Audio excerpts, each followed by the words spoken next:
আসসালামু আলাইকুম। আমি আজকে কাসকি মাছ রান্না করব আর সেটা আপনাদের সাথে শেয়ার করব। তো এখানে দেখতে পাচ্ছেন কাসকি মাছটাকে আমি ধুয়ে পরিষ্কার করে রাখছি।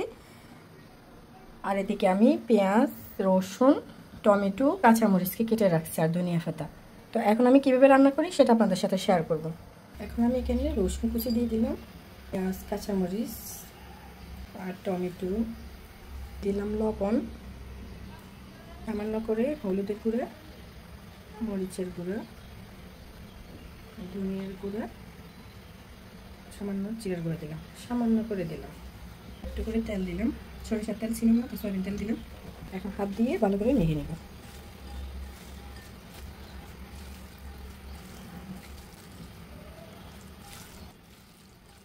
দেখতে পাচ্ছ আমার এগুলো মাখা হয়ে গিয়েছে, মেখে ফেললাম। মাছটাকে এখন ঢেলে নিচ্ছি।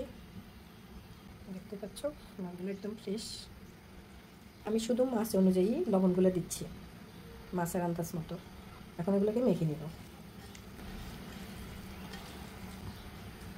আমি চুলায় একটা ফ্যান বসিয়ে দিয়ে দিয়েছি, এখন তেল দিয়ে দিব। এখানে এই রান্নাটা সরিষার তেল দিয়ে করলে বেশি মজা হতো।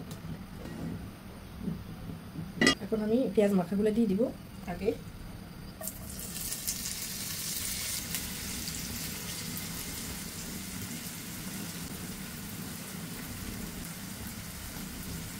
তারপর মাছগুলো দিয়ে দিব। এখন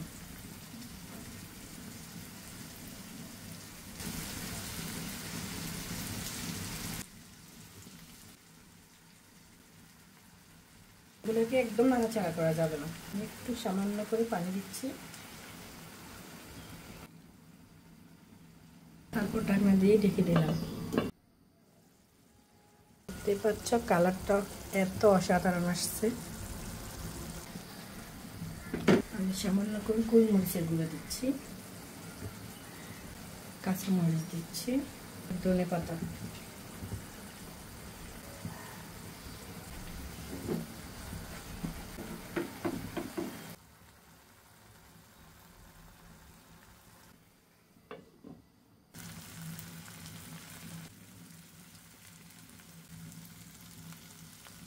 দেখতেই পাচ্ছ আমার কাসকি মাছ রান্নাটা হয়ে গিয়েছে। এখানে তেল বেশি উঠে আসছে। আর যখন কাসকি মাছের অপর পিঠটা একটু এরকম কালো কালো হয়ে আসবে তখন মনে করবা কাসকি মাছটা রান্না করা হয়ে গেছে।